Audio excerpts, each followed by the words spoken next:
Era notícia câmara na ATV por grava na Carnival Village sem nenhuma restrição.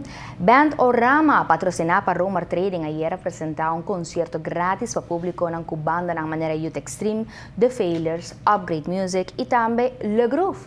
A forma um ambiente total onde o público presente pode desfrutar de música que está dominada na temporada de Carnaval 60. Te hasta nos colegas de Ribabau, a fora de Carnival Village a era noite.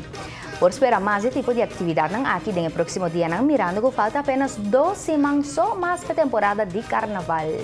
Pues esse fim de semana aqui tem 5 lota ativo viaja mais para a cobertura total de Lighting Parade, já sabe e também já domingo parada de música na Oranjestad. De maneira sempre, nos televidentes não por conta com cobertura profissional, maneira que costumar, dia nos, tem 5.